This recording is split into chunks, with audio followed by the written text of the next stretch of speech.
প্রিয় শিক্ষার্থী বন্ধুরা, আশা করি সবাই ভালো আছেন, সুস্থ আছেন, নিরাপদে আছেন। আজকে আমরা আলোচনা করব এই নোটের প্রথম সাবজেক্ট অর্থাৎ বিষয় ওয়ান। যদিও আমরা আলোচনা করছি র্যান্ডমই, bar council order rules and canons এই নামে এই সাবজেক্টের নাম দিয়েছে, কিন্তু এই সাবজেক্টে আরো কিছু আছে। আগের পেজে আপনারা দেখবেন যে সিলেবাস যেখানে আছে সেখানে পুরো নামটা দেওয়া আছে কিভাবে। তো আমরা বার কাউন্সিল অর্ডার নামে এটা জানি, বা বিবিসি এভাবে জানি। এটার পার্ট ওয়ানে প্রাথমিক কিছু বিষয় আছে, সেগুলো আলোচনা করব। প্রথমে বিগত বছরের এমসিকিউ প্রশ্ন বিশ্লেষণ করলে আমরা দেখতে পাবো যে কোথায় থেকে কি এসেছে। আগে দেখবেন যে বেশি প্রশ্ন আসতো, কিন্তু বর্তমানে সিলেবাসে এই সাবজেক্ট থেকে মাত্র 5 নম্বর আসে। 5 নম্বরের বেশি আসে না। অন্তত বিগত 17 সালেও কিন্তু প্রশ্ন বেশি এসেছিল, 10টা এসেছিল। কিন্তু 20 সাল থেকে 20, 22 এবং 23 বিগত 3টি বছর 5টি করে এসেছে। আশা করি আপনাদের যে 25 সালের পরীক্ষা এখানেও 5টি করে আসবে। তো এখানে বিধি 391, এখানে বিধি থেকে প্রশ্ন আসছিল 22 সালে। এটা একটা আনকমন যে বিধি থেকে কম প্রশ্ন আসে। তারপরে আপ- এই 22 সালে এবং 23 সালে এসে কিন্তু বিধি থেকে কোনো প্রশ্ন আসেনি। অনুচ্ছেদ থেকে আসছে 2টি প্রশ্ন। অনুচ্ছেদ 11 বি, 11 বিতে আছে হচ্ছে এনরোলমেন্ট কমিটি সম্পর্কে, এবং 28 আছে হচ্ছে জেন্ডার জেন্ডার ডিসক্রিমিনেশন এর বিরুদ্ধে কোন অনুচ্ছেদ কথা বলে, অর্থাৎ মহিলা হওয়ার কারণে তিনি অযোগ্য হবেন না, এই বিষয়ে বলা আছে 28-এ। তারপরে বাকি 3টা ক্যাননস থেকে এসেছে, বিধি থেকে আসেনি। তো এবার 25-এ বিধি থেকে দিয়ে দেওয়ার সম্ভাবনা আছে। ইম্পর্টেন্ট বিধি বলতে 3, 91 এবং 60, মানে 60। এই 3টা বিধি ইম্পর্টেন্ট। আমি যদি বিধি থেকে আসে 41, 41 এ, এগুলো আমি পড়িয়েছি, এগুলো থেকেও আসতে পারে। 28 বিধি পড়িয়েছি, যেগুলো আমি পড়িয়েছি আসলে এগুলোর মধ্যে থেকে আসতে পারে। এর বাইরে বিধি থেকে আসলে আসার সম্ভাবনা খুবই কম। যদি দু একটা চলে আসে হয়তোবা না পারলে স্কিপ করবেন। পারতপক্ষে অনুচ্ছেদ 3, 5, 6, 8, 27, 34, 36 যেগুলো রিপিটেড, পুনরাবৃত্তি ঘটেছে, সেগুলো তো পড়তেই হবে। বিধি 3, 41-এ এবং 60, এ বিধি 3 বিশেষ করে, এবং ক্যাননস 2-এর বিধি 5, এগুলো থেকে বারবার আসছে। তাছাড়া এখানে যে আমি বিধি, তারপরে অনুচ্ছেদ বলে দিয়েছি, এবং ক্যাননসের যে বিধিগুলো, এগুলো অবশ্যই পড়তে হবে, যেগুলো এখানে উল্লেখ করা আছে। এরপরে এখানে সাজেশন আমি যেটা বলেছি, এগুলো 3 স্টার, 2 স্টার, এগুলো তো অবশ্যই পড়বেন। 1 স্টার বা যেগুলো স্টার দেওয়া নাই সেগুলো চাইলে অ্যাভয়েড করতে পারেন যদি চাপ হয়ে যায়। তাছাড়া একটু পড়ার চেষ্টা করবেন। আচ্ছা, এরপরে বার কাউন্সিল, বাংলাদেশ বার কাউন্সিল অর্ডার রুলস এবং ক্যানন্সের পরিচিতি অংশ থেকে আমরা দেখতে পাই যে এই আইনটা Bangladesh legal practitioners and bar council order 1972 এই নামে প্রথমে হয়, এবং এর সাথে আবার রুলস, অর্ডার এবং রুলস একসাথে পাশ হয় 1972 সালের 46 নং বা 46 নং আইন এটি। এটা প্রবর্তন হয় 18 মে 1972, এবং কার্যকর হয় আগে 26 মার্চ 1971। 26 মার্চ 1971 আমাদের একটি জাতীয় দিবস, অর্থাৎ আমাদের স্বাধীনতা দিবস। এই তারিখে স্বাধীনতার ঘোষণা করা হয়, তারপর থেকে মুক্তিযুদ্ধ শুরু হয়। তারপরে আমরা 16ই ডিসেম্বরে দেশ বিজয় করি। তো স্বাধীনতা দিবস মানে বাংলাদেশের জন্মদিন হচ্ছে 26শে মার্চ। এই তারিখে বাংলাদেশের জন্ম হয় অফিসিয়ালি। আর এই আইনটা যখন যুদ্ধ হয়, ওই সময় তো আইন নিয়ে কাজ করা যায় না, তখন যুদ্ধ নিয়ে ব্যস্ত। তারপরে এই আইন, মানে দেশ যখন হয়ে গেল স্বাধীন, তারপরে আইন নিয়ে কাজ শুরু হলো, অন্যান্য যে রিফরমেশন সেগুলো শুরু হলো। তারপরে এই আইনটা পাশ হয় 18 মে 1972, অর্থাৎ প্রায় 6 মাস পরে, বিজয়ের প্রায় 5-6 মাস পরে এই আইনটা আসলো। কিন্তু এই আইনটাকে কার্যকর দেখানো হলো 26শে মার্চ 1971। তো আইন পাশ হচ্ছে যখন তার 5 মাস আগে কার্যকর দেখানো হচ্ছে, এটাকে বলা হয় রেস্ট্রোস্পেক্টিভ ইফেক্ট, অর্থাৎ পূর্ব হতে কার্যকর। এটি কিন্তু একটি মৌলিক আইন বা সাবস্ট্যান্টিভ ল, এটি কিন্তু কোনো পদ্ধতিগত আইন নয়। তারপরে এটি একটি অধ্যাদেশ বা প্রেসিডেন্টস অর্ডার, 46 নম্বর অর্ডার, এটাতে প্রস্তাবনা আছে এবং 46টি অনুচ্ছেদ আছে। 46 নম্বর অর্ডার এবং 46টি অনুচ্ছেদ আছে, এগুলো মনে রাখতে হবে। অনুচ্ছেদগুলো সংশোধন করতে পারে সংসদ। জাতীয় সংসদ বলতে আইনসভা বা পার্লামেন্ট, আর জাতীয় সংসদ যদি না করে সরকারও করতে পারবে। এগুলো পড়ে নেবেন আপনারা, যেটা বুঝতে পারবেন না সেটা প্রশ্ন করবেন। আচ্ছা, এখানে কিছু এমসিকিউ প্রশ্ন আছে, পড়বেন, বুঝতে না পারলে প্রশ্ন করবেন, মেসেজ করবেন। পার্ট 2, অনুচ্ছেদ 1 থেকে 26 আলোচনা করব, আজকে এতটুকুই আলোচনা করব। রমজান মাসের ক্লাসগুলো ছোট হবে, রমজানের পরে প্রয়োজনে সপ্তাহে 5 দিন বা 6 দিন পড়ানো হবে, ঈদের পরে। 1 নম্বর অনুচ্ছেদে কি বলা হচ্ছে? এই আইনটি বাংলাদেশ লিগ্যাল প্র্যাকটিশনার্স আর বার কাউন্সিল অর্ডার 1972 নামে পরিচিত হবে। এটি সমগ্র বাংলাদেশে কার্যকর হবে এবং সেটা অবিলম্বে কার্যকর হবে, অর্থাৎ পূর্ব থেকে কার্যকর যেহেতু দেখিয়েছে। 2 নম্বরে কিছু সংজ্ঞা দেওয়া হয়েছে, সংজ্ঞাগুলো ইংরেজিতে রেখেছি কারণ ইংরেজিতে আসে, আর যদি বাংলায় আসে তাহলে তো বুঝতে পারবেন। ইংরেজিটাই বেশি জরুরি।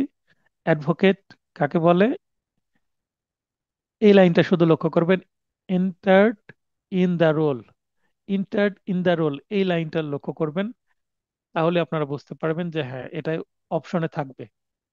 আর বাকি সেন্টেন্সের বাকি অংশটুকু প্রশ্নের মধ্যে থাকতে পারে, just entered in the role এতটুকু অপশনে আসতে পারে। এভাবে পড়লে আপনারা বুঝতে পারবেন। বার কাউন্সিল বলতে বাংলাদেশ বার কাউন্সিলকে বোঝাবে। এটা অনুচ্ছেদ 2 এর উপ অনুচ্ছেদও না, এটা কিন্তু clause. A, B, B, B এগুলোকে ক্লজ বলে। ক্লজ 'B' তে বার কাউন্সিল, এবং ক্লজ 'B', এতে এখানে আছে bar association, supreme court bar association or a local bar association. তো বার অ্যাসোসিয়েশন বলতে 2 প্রকারের বার অ্যাসোসিয়েশন বাংলাদেশে আছে। একটা supreme court bar association. Supreme court bar association বলতে অ্যাপিলেট এবং হাইকোর্ট উভয়কেই বোঝায়, কারণ সুপ্রিম কোর্ট 2টা ডিভিশন নিয়ে গঠিত, একটা হাইকোর্ট ডিভিশন এবং একটা অ্যাপিলেট ডিভিশন।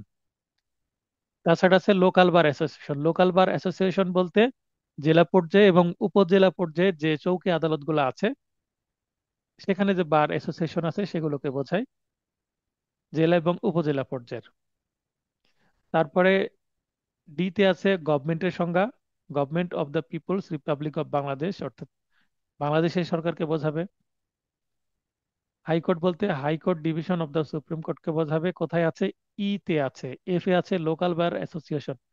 একটু আগে আমরা বার অ্যাসোসিয়েশনের সংজ্ঞা দেখলাম, এবার আমরা দেখছি local bar association. Bar association in a district or any other bar association. তো ডিস্ট্রিক্টে যে বার অ্যাসোসিয়েশন আছে জেলা পর্যায়ে অথবা উপজেলা পর্যায়ে যে বার অ্যাসোসিয়েশন গুলো থাকে সেগুলোকে চৌকি বার বলে।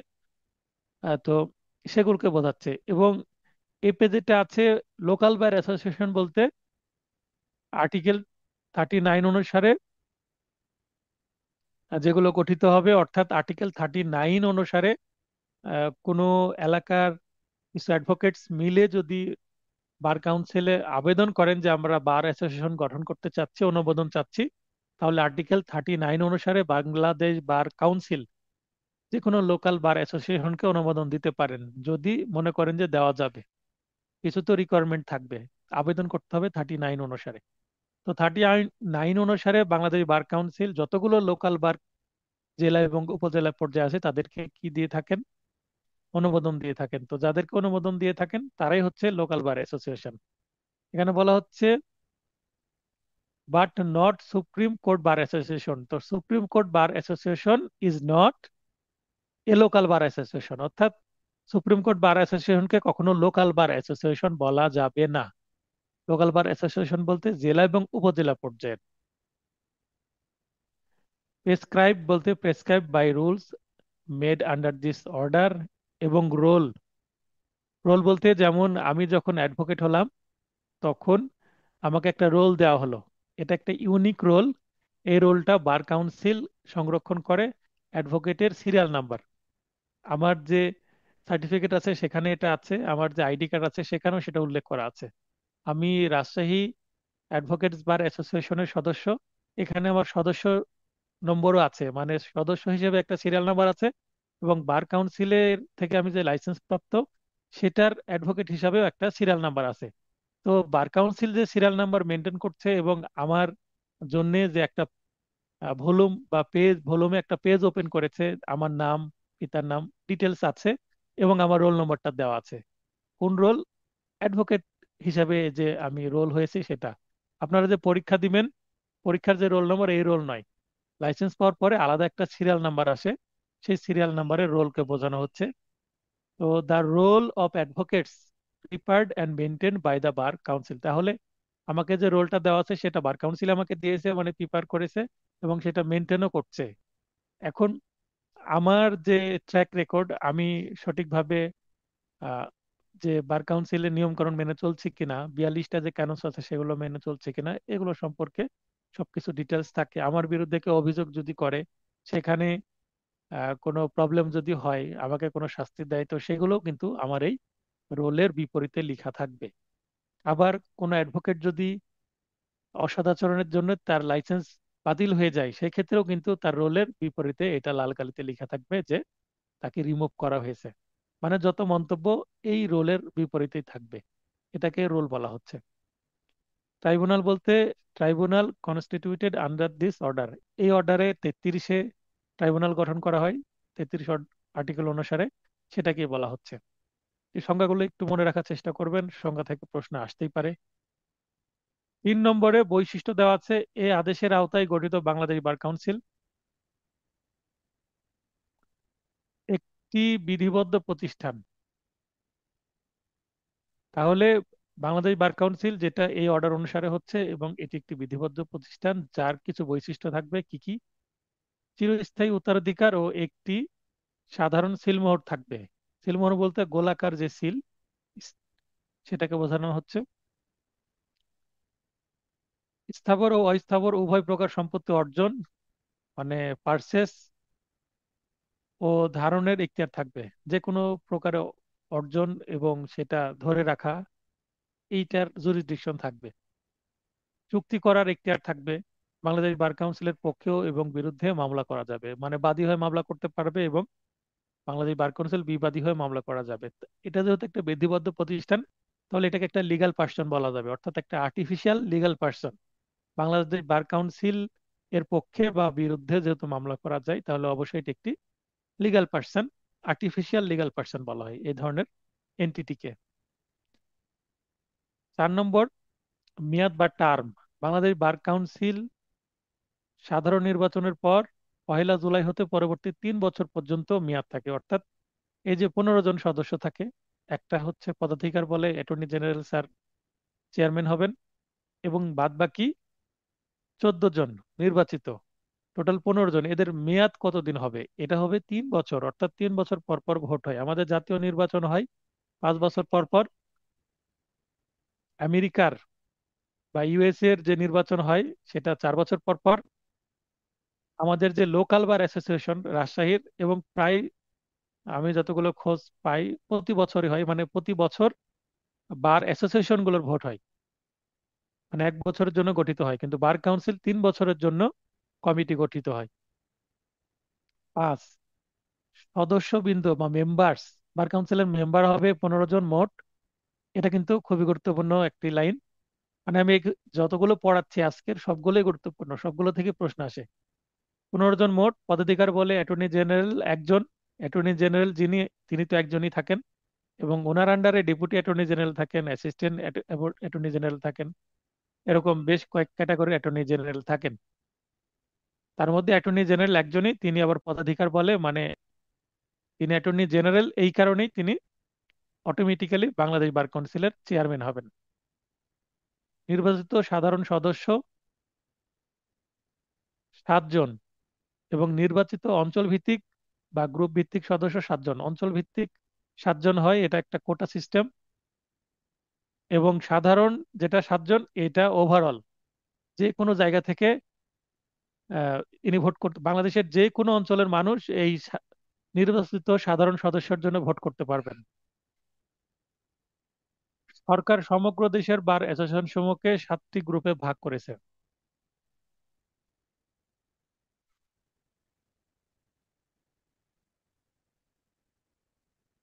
আইবিতে বলা হচ্ছে কোনো অ্যাডভোকেট স্বপদে পরপর 2বারের অধিক থাকবে না।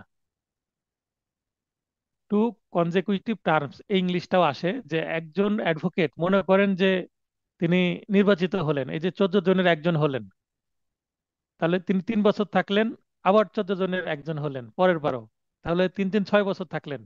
তাহলে তিনি টানা 6 বছর থাকার পরে পরের যে 7 8 9 পরের বার আর উনি ভোট করতে পারবেন না। অর্থাৎ একবার ভোট করলেন, 3 বছর পদে থাকলেন, আবার ভোট করলেন, 3 বছর ভোটে থাকলেন, মানে টানা 2বার, মানে 6 বছর টানা তিনি সদস্য থাকলেন। তারপরে তিনি তৃতীয়বারের জন্য ভোট করতে পারবেন না, একবার গ্যাপ দিতে হবে।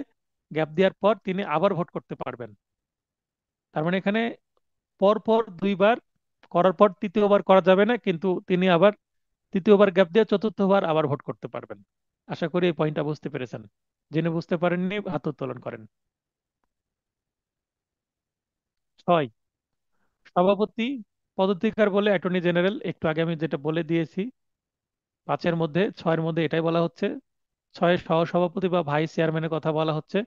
সদস্যদের মধ্যে হতে নির্বাচিত একজন। এই যে 14 জন আছে, এই 14 জনের থেকে একজন আবার তারা নিজেরা নির্বাচন করবেন। তাহলে উনি হবেন ভাইস চেয়ারম্যান। 6A, সচিব, সেক্রেটারি, সরকার কর্তৃক নিয়োগকৃত। সরকার কর্তৃক নিয়োগকৃত তিনি আবার জেলা জজ বা অতিরিক্ত জেলা জজ এর মধ্যে থেকে যে কোনো একজন। তাহলে বাংলাদেশ বার কাউন্সিলের সচিব মোট কয়জন? একজন। তার যোগ্যতা কি?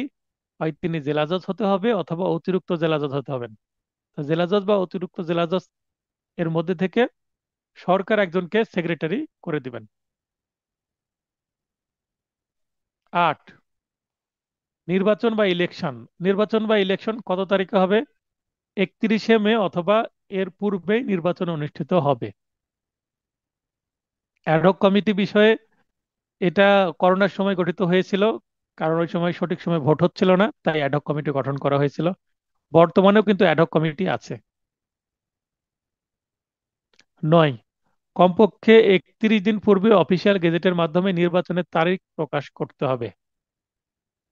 30 দিন পূর্বে অফিসিয়াল গেজেটের মাধ্যমে নির্বাচনের তারিখ প্রকাশ কে করবে? সরকার করবে।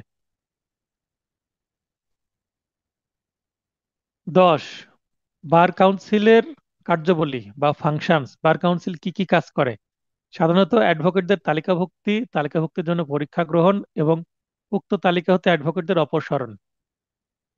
আপনাদেরকে এই যে পরীক্ষা নিবে, যে পরীক্ষার জন্য কোর্স করছেন, সেইটা বার কাউন্সিলের তো প্রধান কাজ একটা। এবং অ্যাডভোকেট হওয়ার পরে যে অসদাচরণ করলে, তার বিরুদ্ধে অভিযোগ করলে, অভিযোগ প্রমাণিত হলে তাকে আবার রিমুভ বা অপসারণও করে দিতে পারে, অর্থাৎ লাইসেন্স ক্যান্সেল করে দিতে পারে। অ্যাডভোকেটদের তালিকা প্রস্তুত ও সংরক্ষণ করা। অ্যাডভোকেটদের জন্য পেশাগত আচরণবিধি ও নৈতিকতা বিধিমালা প্রণয়ন করা। 42টা বিধিমালা অলরেডি প্রণয়ন করেছে, আরো করতে পারে। অ্যাডভোকেটদের অসৎ আচরণের জন্য শাস্তি প্রদান। তালিকাভুক্ত অ্যাডভোকেটদের অধিকার ও সুযোগ সুবিধা ও স্বার্থ রক্ষা করা। বার কাউন্সিলের তহবিলের ব্যবস্থাপনা ও বিনিয়োগ করা। সদস্যদের জন্য নির্বাচনের ব্যবস্থা করা। কমিটি সমূহের জন্য বিধি প্রণয়ন। বিশ্ববিদ্যালয়গুলোর সাথে আলোচনাপূর্বক আইন শিক্ষার মান উন্নয়নে ভূমিকা রাখা। বার কাউন্সিল আদেশ দ্বারা অর্পিত অন্যান্য কার্যাবলী সম্পাদন করা এবং ওপরে উল্লেখিত কার্যাবলী সম্পাদনের জন্য অন্যান্য প্রয়োজনীয় ব্যবস্থা গ্রহণ করা। এই সাধারণত এই কয়টা হচ্ছে টোটাল বার কাউন্সিলের এই 11টা। 10 10 নম্বর অনুচ্ছেদে 11টা কার্যাবলী দেওয়া আছে। 11, স্থায়ী কমিটি বা স্ট্যান্ডিং কমিটি টোটাল 3টি। প্রশ্নে আসে যে বার কাউন্সিলের কয়টি স্থায়ী কমিটি আছে?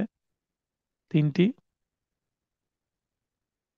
এক, নির্বাহী কমিটি বা এক্সিকিউটিভ কমিটি। 5 জন সদস্য আছে, সদস্যদের মধ্য থেকে বার কাউন্সিল কর্তৃক নির্বাচিত। তারপর আর্থিক কমিটি, এখানেও 5 জন সদস্যদের মধ্যে থেকে নির্বাচিত। 3 নম্বর হচ্ছে আইন শিক্ষা কমিটি, এখানে মোট 9 জন। এর মধ্যে 5 জন সদস্যদের মধ্যে থেকে বার কাউন্সিল কর্তৃক নির্বাচিত। তার মানে প্রতিটি কমিটিতে নির্বাচিত সদস্য হবে 5 জন 5 জন করে। 3টা কমিটিতে 5 জন 5 জন করে আছে। এখন আইন শিক্ষা কমিটিতে বাড়তি যে 4 জন, এই 4 জন সদস্য অনির্বাচিত, বার কাউন্সিল সদস্যদের মধ্যে থেকে নয়। এখানে সিলেকশনের মাধ্যমে আসে, এখানে ইলেকশনের মাধ্যমে না। এই 4 জনের মধ্যে ন্যূনতম 2 জন কলেজ এবং বিশ্ববিদ্যালয়ের আইন বিভাগের শিক্ষক হবেন, এবং বাকি যে 2 জন থাকবেন, ওই 2 জন মানে 4 জনের 4 জনই কলেজ বা বিশ্ববিদ্যালয়ের শিক্ষক হতে পারে। অ্যাটলিস্ট 2 জন তো থাকবেই। আর বাট যদি 2 জন শিক্ষক নেওয়া হয়, অন্য 2 জন হয়তো বা সুশীল সমাজের কাউকে নিতে পারে। এরা বার কাউন্সিল ইচ্ছা মতো চয়েস করেন। এখানে চুজ করে নেওয়া হয়, সিলেক্ট করে নেওয়া হয়, এখানে নির্বাচনের কোনো ব্যবস্থা থাকে না। 11 বি খুবই গুরুত্বপূর্ণ একটি অনুচ্ছেদ, যে 11 বি এর আন্ডারে আপনাদের পরীক্ষা দিতে হয়। নিবন্ধন কমিটি, এনরোলমেন্ট কমিটি, এখানেও সদস্য 5 জন। এটা কিন্তু নিবন্ধন কমিটি স্থায়ী কমিটি না। পরীক্ষার সিজনে পরীক্ষা নিয়ে থাকেন এনারা, এবং বাকি সময়টুকু ঘুমিয়ে থাকেন। আর বাকি স্ট্যান্ডিং কমিটি 3টা আছে। স্ট্যান্ডিং কমিটি সারা বছর কাজ করে, কিন্তু 11 বিটা হচ্ছে শুধু পরীক্ষার সিজনে পরীক্ষা নিয়ে থাকেন। তাই এটা স্থায়ী কমিটির মধ্যে না। কেন এটা স্থায়ী কমিটি না? কারণ সারা বছর কাজ করে না, শুধু পরীক্ষার সময় কাজ করে। একজন সভাপতি হবেন, যিনি আপিল বিভাগের বিচারপতিগণের মধ্যে থেকে, তাহলে আপিল বিভাগ বা অ্যাপিলেট ডিভিশনের জাস্টিস আছেন যারা, তাদের মধ্যে থেকে একজন হবেন। এবং কে হবেন এটা নির্ধারণ করবেন কে? প্রধান বিচারপতি মনোনীত করবেন। এখানে নির্বাচন না, মনোনীত, অর্থাৎ পছন্দ করে নিয়ে নেবেন। 2 জন থাকবেন হাইকোর্ট বিভাগের বিচারপতিগণের মধ্য থেকে। তাহলে অ্যাপিলেট ডিভিশন থেকে 2 জন, একজন অ্যাপিলেট ডিভিশন থেকে একজন, হাইকোর্ট ডিভিশন থেকে 2 জন। এই এই 2 জনকে নিবেন কে? প্রধান বিচারপতি। একজন সদস্য অ্যাটর্নি জেনারেল পদাধিকার বলে। অ্যাটর্নি জেনারেল হওয়ার কারণে তিনি যেমন বার কাউন্সিলের সদস্য, তেমনি তিনি পুরো বার কাউন্সিলের কিন্তু চেয়ারম্যান বা সভাপতি। কিন্তু তিনি আবার এনরোলমেন্ট কমিটির চেয়ারম্যান বা সভাপতি নন। তিনি এনরোলমেন্ট কমিটির একজন সাধারণ সদস্য। আর একজন সদস্যদের মধ্যে থেকে বার কাউন্সিল কর্তৃক নির্বাচিত, এখানে নির্বাচন করে, এই যে 14 জন নির্বাচিত সদস্যদের মধ্যে থেকে একজন আবার নির্বাচন করে নিবে যে এনরোলমেন্ট কমিটিতে কে থাকবে। আশা করি বুঝতে পেরেছেন। এই টোটাল 5 জনই আপনাদেরকে এত কষ্ট দিচ্ছেন, পরীক্ষা দেওয়ার ব্যবস্থা করছেন। সোহেল রানা। হ্যাঁ ভাই, বলেন। আসসালামু আলাইকুম স্যার। হ্যাঁ, ওয়ালাইকুম আসসালাম, বলেন। স্যার এখানে যে 5 জন নির্বাহী কমিটি, আর্থিক কমিটি 5 জন, আর এখান থেকে আবার 5 জন নেবে আইন শিক্ষা কমিটি। কিন্তু এরা আবার যে এনরোলমেন্টে আসবে, কিন্তু এরা কি স্যার আবার দুই দায়িত্ব পালন করবে? করতে পারে, ওভারল্যাপিং হতে পারে দায়িত্ব। জি স্যার, আপনার এটা হয়তো আর্থিক কমিটি বা নির্বাহী কমিটি, আইন শিক্ষা কমিটি 3 দিন আছে, এখান থেকে আবার এনরোলমেন্ট কমিটি, মানে ওখান থেকে তারা দুই দায়িত্ব পালন করতে পারে, এই তো। হ্যাঁ, করতে পারে। এখানে মনে করেন 15 জন হয়ে গেল, ঠিক আছে? জি স্যার। হ্যাঁ, 15 জন হয়ে যাওয়ার পরে তাহলে লোক সংখ্যা তো শর্ট পড়তে পারে, তাই না? সেক্ষেত্রে একজন দায়িত্ব ওভারল্যাপিং হতে পারে, যে একজন নির্বাহী কমিটিতে আছে, তিনি আবার আহ, নিবন্ধন কমিটিতে আসতে পারেন। জি স্যার। ঠিক আছে না? জি স্যার। আচ্ছা। এরপরে হুম। 14, অ্যাডভোকেট তাদের অ্যাডভোকেট তাদের পরিবার ও নির্ভরশীলদের জন্য। নির্ভরশীল মানে পরিবারের প্রতি আবার নির্ভরশীল কিছু ব্যক্তি থাকে তাদের, যেমন বাড়ির যদি কোনো ড্রাইভার থাকে বা অন্যান্য, মানে অ্যাডভোকেট তার ফ্যামিলি এবং এই ফ্যামিলির প্রতি নির্ভরশীল আরো তাদের সাথে কানেক্টেড যে মানুষগুলো, যে একটা অ্যাডভোকেট ফ্যামিলির প্রতি নির্ভরশীল, তাদের জন্য group insurance scheme and benevolent ফান্ডের ব্যবস্থা থাকবে। এটা 14তে বলা আছে। অনুরূপ পীড়িত, অসুস্থ এবং যুদ্ধ, প্রাকৃতিক দুর্যোগ ইত্যাদিতে ক্ষতিগ্রস্ত অ্যাডভোকেট, সংসার চলছে না, তাদের পরিবারকে সহযোগিতা করতে হবে। এই কারণে পরিবার এবং নির্ভরশীলদের জন্য একটি রিলিফ ফান্ড থাকবে। রিলিফ ফান্ডের কাজ কি? সময়ে সময়ে অস্থায়ীভাবে মানুষকে সহায়তা করা। রিলিফ ফান্ডের কথা শুনে মনে পড়ছে আপনাদের হয়তোবা হাই স্কুলে আমাদের, তারপর কলেজে কি লিখতে হতো, দরখাস্ত লিখতে হতো, অ্যাপ্লিকেশন, বরাবর প্রধান শিক্ষক, অমুক বিদ্যালয়, তারপরে বিষয়, বিদ্যালয়ে রিলিফ ফান্ড থেকে সাহায্যের আবেদন। গরিব যারা স্টুডেন্ট থাকতো তারা কিন্তু সাহায্য চাইতো বই কেনার জন্য, পোশাক কেনার জন্য, তারপরে খাতা কলম কেনার জন্য, বা পরীক্ষার যে ফি সেটা মৌকুবের জন্য। তো রিলিফ ফান্ড থেকে সহযোগিতা চাইতো। তো এই সেই রিলিফ ফান্ড, যে রিলিফ ফান্ড বিপদ আপদে অ্যাডভোকেটদের হেল্প করে। 17, বার কাউন্সিল, ট্রাইব্যুনাল এবং কমিটির কোনো কাজকে প্রশ্নবিদ্ধ করা যাবে না।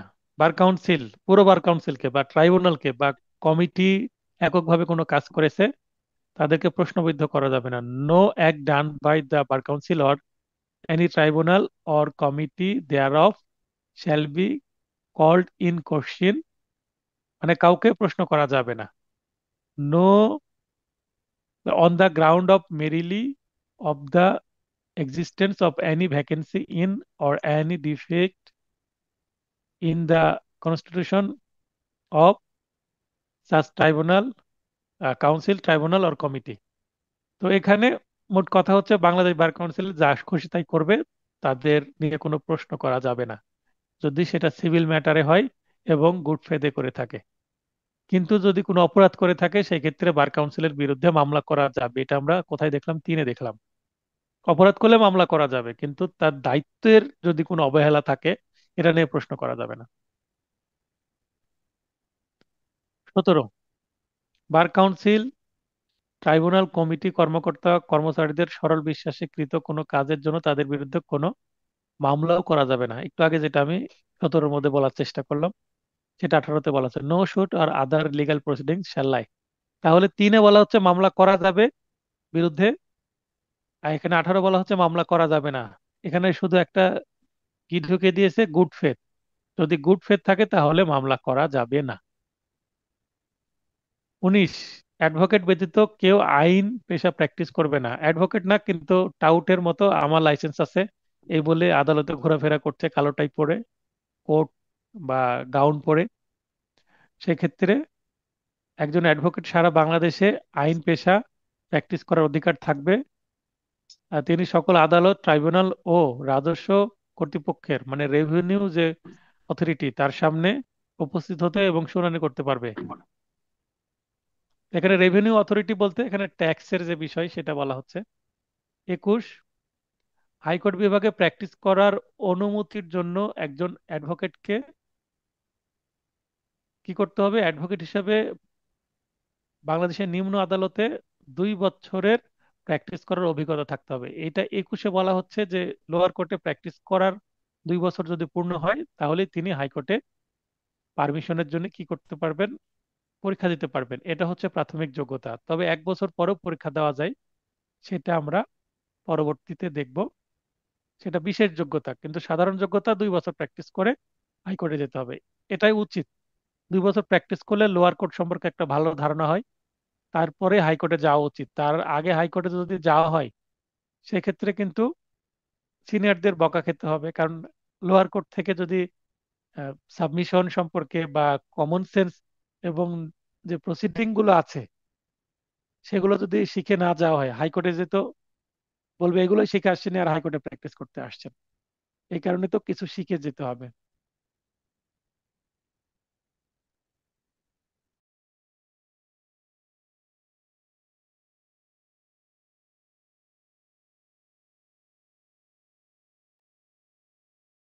আচ্ছা, এরপরে 22, অ্যাডভোকেটদের নির্ধারিত বাৎসরিক ফি প্রদান করতে হবে।